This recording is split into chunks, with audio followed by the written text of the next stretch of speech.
si votre chien revenait un jour à la vie? On dit qu'un chien ne nous quitte jamais tout à fait. Parfois, quand la maison est silencieuse, vous jureriez entendre le léger battement de sa queue contre le mur ou le tintement de son collier dans la cuisine. Et si un matin, vous vous réveillez et le voyez là, avec le même regard que toujours, vous demandant cette promenade restée inachevée? Et si, pour un jour, le temps faisait une exception? Pas pour un tour de magie, pour accomplir une mission en suspens, pour dire quelque chose qui n'a pas pu être dit. Aujourd'hui, ouvrons prudemment cette porte. Regardons ce que tant de cultures murmurent depuis des siècles, que l'amour laisse une trace, et que celle-ci peut ramener la personne qui vous a le plus aimé. Mais pour comprendre cette vérité, nous devons d'abord revenir au tout début. Dans différentes parties du monde, le lien avec les chiens est décrit comme un pont. Dans les anciens temples, des gardiens à quatre pattes facilitaient la transition entre les mondes. Lors de célébrations où la mémoire est servie à table, on dit que les animaux aimés reconnaissent le chemin de la maison à l'odeur des histoires. Dans les récits de montagne, des voyageurs disent avoir été guidés par un chien sans maître, juste quand le temps devenait dangereux. Ils l'appelaient le compagnon des traversées. Ces visions, séparées par des océans et des siècles, partagent un noyau simple. Quand un lien est profond, il laisse une marque, pas seulement des photos et de vieux jouets. Une marque dans le rythme, une habitude partagée, un horaire qui est resté inscrit dans la mémoire du corps. Le cœur apprend à battre au rythme d'un autre cœur. Ce rythme, répété jour après jour, pourrait devenir un phare. Quand quelque chose d'important approche, le phare s'allume. Et si de l'autre côté il reste assez de conscience pour se souvenir, alors il pourrait y avoir un bref retour. Un jour, une certaine latitude, une permission.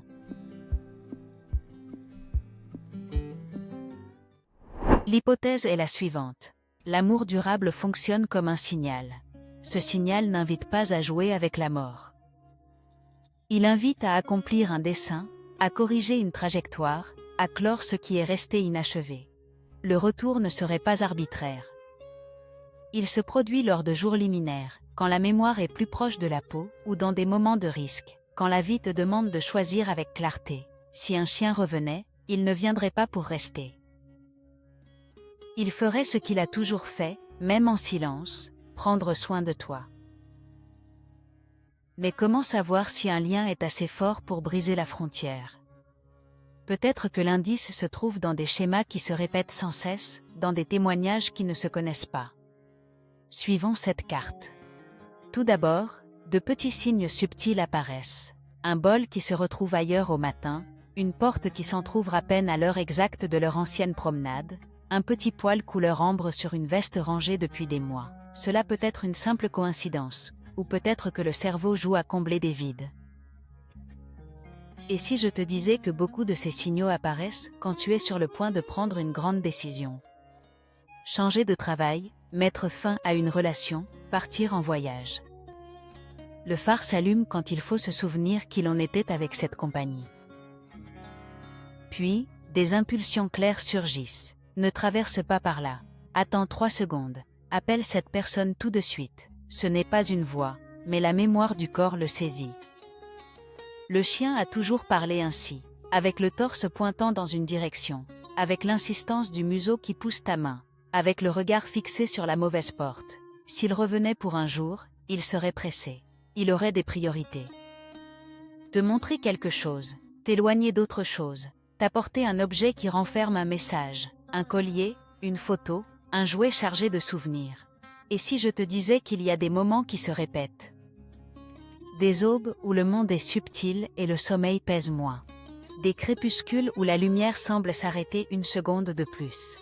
Des dates qui font mal et qui, pour cette même raison, ouvrent le cœur. Dans ces interstices, le pont tremble comme un fil tendu et, un instant, il tient bon. Non pour impressionner, mais pour servir. Il y a aussi les récits de synchronicité.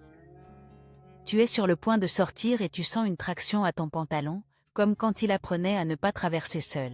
Tu t'arrêtes. Une voiture passe sans freiner ou tu décides de tourner dans une autre rue sans savoir pourquoi, et soudain tu reconnais cette odeur qui signifiait autrefois le foyer. Pas d'applaudissements, juste de la gratitude. Et si je te disais que plus tu essaies d'expliquer, plus le charme se rompt. Il n'est pas nécessaire de convaincre qui que ce soit. Il suffit d'être attentif aux motifs.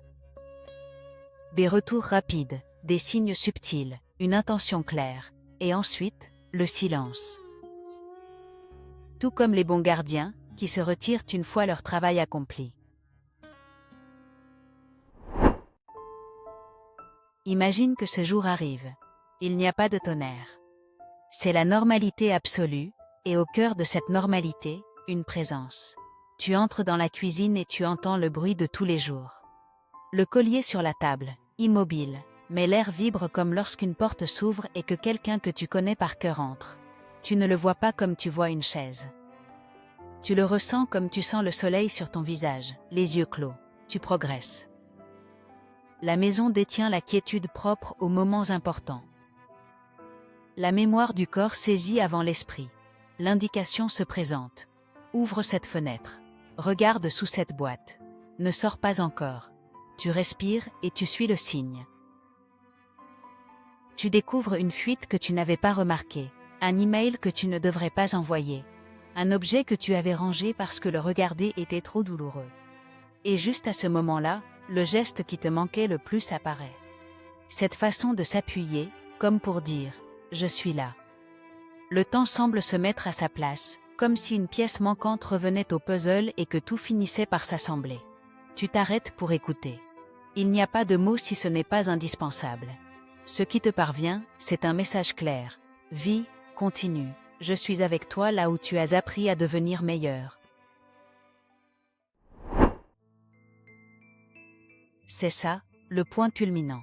Pas de lumière ni de miracle bruyant. Un acte intime, puissant et silencieux. Le pont s'illumine pour sauver, pour se souvenir, pour remettre de l'ordre. L'émotion ne naît pas de l'étrange, mais du familier. Tu reconnais la légère odeur de l'automne, la promenade en après-midi qui trouvait sa place, la paix de sentir ce pois chaud près du lit. Au point culminant, tu comprends la logique secrète du retour. Il ne revient pas pour te bloquer dans le passé. Il te ramène au présent avec toute ta force. Et lorsque le but est atteint, le jour s'éteint comme une bougie bien soufflée. Il reste une clarté nouvelle, comme après avoir pleuré et dormi. Peut-être que la mort n'est pas un mur, c'est peut-être une porte qui cède parfois un peu quand l'amour la pousse. Si ton chien revenait pour une journée, ce ne serait pas pour prouver que tout est possible, mais pour te rappeler que le plus important était déjà possible avant. Respirer sans peur, marcher avec curiosité, choisir avec bonté, rentrer à la maison même si le monde est bruyant. Sa mission ne serait pas de ramener le passé, mais de te soutenir pour que tu puisses bâtir l'avenir de tes propres mains. Vois comme la fin ressemble à un début. Après cette journée différente, il te reste une boussole invisible. Tu apprends à lire les signes subtils qui ont toujours été là. Un rayon de lumière qui tombe juste à son endroit préféré. Un silence non pesant. Une douce impulsion à changer de trottoir. Tu appelles ça de l'intuition ou la mémoire du corps ou une loyauté entraînée par les années. Et quand la nostalgie frappe, tu te rappelles que l'amour qui t'a appris à te lever tôt, à célébrer l'essentiel, à attendre patiemment ne dépend pas d'un corps. Cet amour demeure, il n'a pas besoin de permission. Maintenant, je t'invite à faire quelque chose de simple. Ferme les yeux un instant et nomme à voix basse ce qu'il t'a enseigné. Peut-être à jouer sans raison. Peut-être à veiller sans faire de bruit. Peut-être à pardonner rapidement. Garde cet enseignement comme on garde une clé. Et quand le monde s'obscurcira, écoute attentivement.